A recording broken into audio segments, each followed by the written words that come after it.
America, Iran और Israel के इस युद्ध में अगर सबसे ज्यादा आर्थिक नुकसान किसी को उठाना पड़ रहा है तो वो भारत।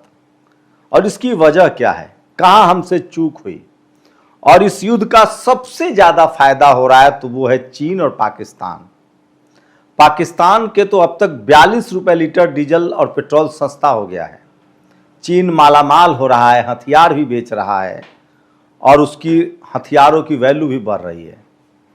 इस खबर को डिटेल से बताऊंगा, पूरा वीडियो देखिए, आपको समझ में आएगा कि भारत की कितनी बड़ी रणनीतिक चूक हुई है और कितना बड़ा हमें झटका झेलना पड़ रहा है, नुकसान झेलना पड़ रहा है।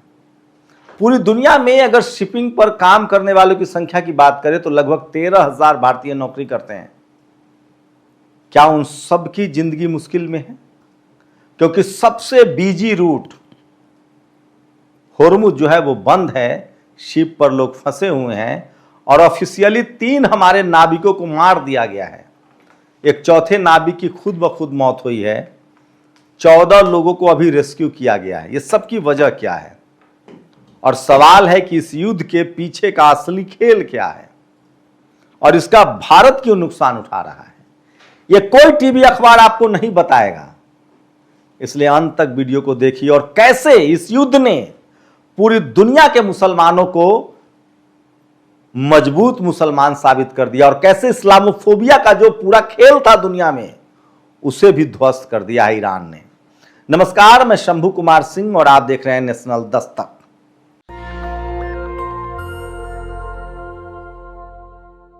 सोचिए, दुनिया भर में अमेरिका की मीडिया ने यह साबित कर दिया था कि इस्लाम मानने वाले देश, खासकर मुस्लिम कंट्री जो हैं, उनका पढ़ाई लिखाई और विज्ञान से कोई वास्ता नहीं है।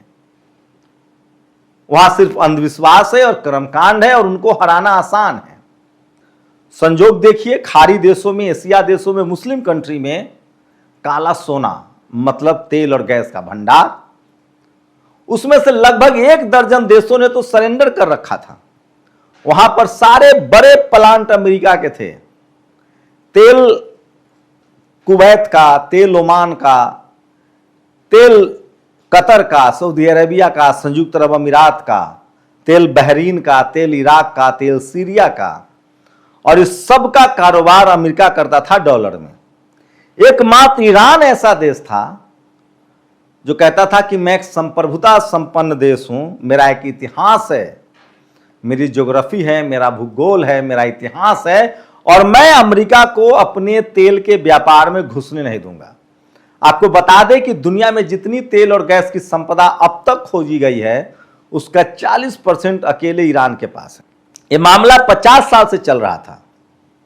अमेरिका ने वही साम दाम दंड की नीति अपनाई और ईरान को कहा कि या तो हमारी शर्तों पर चलो या प्रतिबंध झेलो, और उसने ईरान पर प्रतिबंध लगा दिया।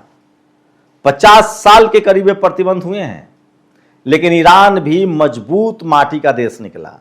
वो लगातार अपनी जरूरतों को सीमित करता रहा और उसने जब चीन को लगातार तेल बेचा, चीन ने लगातार अपनी ताकत बढ़ाई, ईरान से तेल खरीदा। भारत भी सबसे करीबी देश था। भारत भी दुनिया का सबसे दूसरा बड़ा देश है जो तेल और गैस खरीदता है, क्योंकि हमारी आबादी बहुत ज्यादा है चीन के बाद। हम ईरान से भी तेल खरीदते थे, रूस से भी तेल खरीदते थे, खाड़ी देशों से भी तेल खरीदते थे। हमारा किसी से कोई दुश्मनी नहीं थी, बहुत बेहतर चल रहा था। हम सारे खाड़ी देशों से हमारे अच्छे संबंध हैं।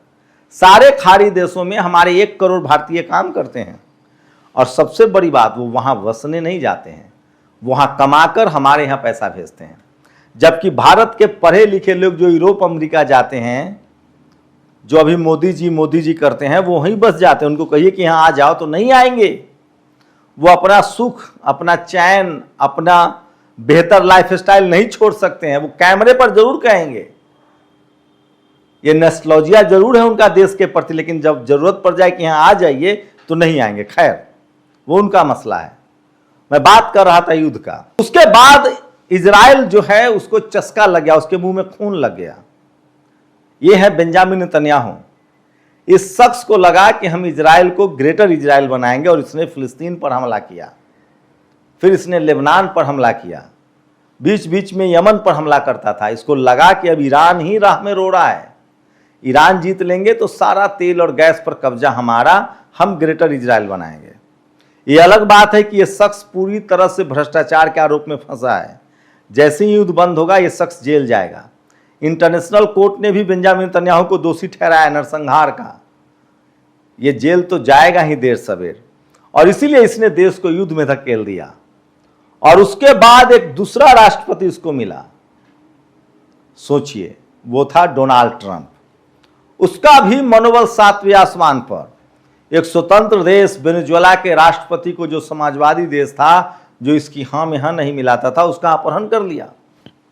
वहां से कोई बड़ी क्रांति नहीं हुई, कोई बड़ा प्रतिरोध नहीं हुआ। इस शख्स का जो अत्याचार है वो 7वें आसमान पर, मध्ययुगीन राजा बन गया।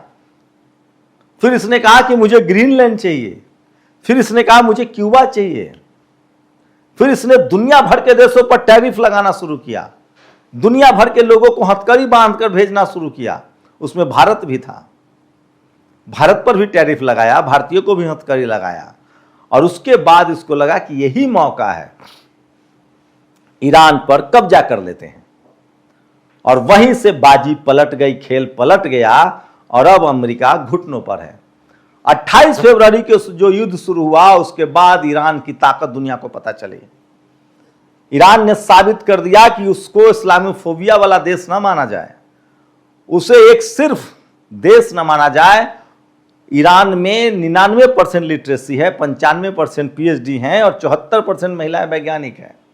घर घर में वैज्ञानिक, ड्रोन्स और मिसाइल के एक्सपर्ट, और उसकी अपनी वायु रक्षा प्रणाली। और उसी ताकत ने अमेरिका के ध्वस्त कर दिए सारे किले। 28 फरवरी से शुरू हुए युद्ध जो 40 दिन तक चला, उसमें अमेरिका के 50 से ज्यादा आधुनिक जेट, 35, 18, 16, 15, जिस पर वो नाच करता था, जिससे दुनिया घबराती थी, वो अकेले ईरान ने मार गिराया। इतना ही नहीं, ये तो आकाश में अमेरिका को मात देना था। समंदर में अमेरिका, अब तक उसको लगता था कि अब्राहम लिंकन, जेराल्ड फोर्ड जैसे बड़े बड़े शिप हैं, उसका कौन क्या बिगाड़ सकता है। ऐसे ऐसे बड़े युद्धपोतों को ईरान ने फिर से हैंगर में पहुंचा दिया, और छोटे बड़े 16 युद्धपोत को डुबा दिया। वही ईरान की कूटनीति की ताकत देखिए, उसने खाड़ी देशों को मैनेज किया। और बाकायदा खबरें सामने आ रही है कि खाड़ी देश बोल तो रहे थे अमेरिका के लिए, लेकिन सारी खुफिया जानकारी ईरान को दे रहे थे। और इसी वजह से 120 खाड़ी देशों में जो अमेरिका के सैनिक अड्डे थे, उन सब को ईरान ने मिसाइल मार के ध्वस्त कर दिया। नतीजा यह हुआ कि अमेरिका के हथियारों को कबाड़ समझा जाने लगा, और दुनिया भर के देशों ने उसके साथ हथियारों की डील कैंसिल कर दी। और खाड़ी देशों में उसके जितने बड़े सैनिक अड्डे थे ध्वस्त हो गए। मतलब अब खाड़ी देश लगभग स्वतंत्र हैं, वो पेट्रो डॉलर कारोबार से अब उनको मुक्ति मिल गई है, और अपनी ही करेंसी में वो अब गैस और तेल का व्यापार करेंगे। ये सबसे बड़ी जीत है इस युद्ध में, और ये अब अमेरिका को पता चल रहा है, अमेरिकी मीडिया को पता चल रहा है। और ईरान ने पहली बार, ऐसा है, फर्स्ट, जानते हैं सेकेंड वर्ल्ड वॉर क्यों हुआ था? सेकेंड वर्ल्ड वॉर में जर्मनी को हार मिली थी, और जर्मनी पर इसी तरह की शर्तें थोपी गई थी कि तुम इस युद्ध का हर्जाना दोगे। और उसी की वजह से हिटलर ने जर्मनी वालों को कहा कि देखो हमारे साथ कितना अपमान किया गया, और तभी वो सत्ता में आया, और उसकी वजह से सेकेंड वर्ल्ड वॉर हुआ। ये डोनाल्ड ट्रंप भी इसी तरह कह के आए थे अमेरिका को कि हम महान अमेरिका फिर से बनाएंगे, दुनिया पर कब्जा कर लेंगे। और सोचिए, इस शख्स ने अमेरिका को डुबा दिया। अब अमेरिका से कोई खौफ नहीं खा रहा है, कोई नहीं डर रहा है, और सबको पता चल गया है कि अमेरिकी हथियार सिर्फ कबाड़ है, इससे ज्यादा कुछ नहीं। और अब खबर आ रही है कि $320 बिलियन का हर्जाना, 25 लाख करोड़ से ज्यादा की रकम जो है वो अमेरिका को, ईरान को देना पड़ रहा है। लेकिन अभी भी बेंजामिन नेतन्याहू और डोनाल्ड ट्रंप का कोई भरोसा नहीं है। लेकिन ईरान तो ईरान है, उसने नस दबा रखा है। अमेरिका के पास अब सिर्फ 2 महीने के तेल और गैस हैं। अगर होर्मुज उसके लिए बंद रहा तो खाड़ी देशों की अर्थव्यवस्था भी चौपट हो रही है, और अमेरिका घुटनों पर आ जाएगा। और इस पूरे खेल में अगर सबसे ज्यादा कोई फायदे में है तो वो चीन है और रूस है। रूस इस समय चूंकि यूक्रेन के साथ युद्ध में है तो उसे भले कम फायदा हो, लेकिन सबसे ज्यादा फायदा चीन को है। बकायदा चीन ने ईरान तक रेल की पटरियां बिछा रखी है। पाकिस्तान उसका पड़ोसी देश है। दोनों देशों में भर भर कर तेल और गैस आ रहा है और पाकिस्तान में तो बकायदा 42 रुपए तेल और डीजल सस्ता हो गया है। रूस और चीन और पाकिस्तान मालामाल हो रहा है। सोचिए, भारत को सबसे ज्यादा नुकसान हो रहा है। इन वक्त पर हमारे प्रधानमंत्री भांप नहीं पाए और चले गए इजराइल, वहां मदर फादरलैंड कर आए। अमेरिका हमारे नाविकों को मार रहा है, हम पर टैरिफ लगा रहा है और कह रहा है कि $500 बिलियन का समझौता करो।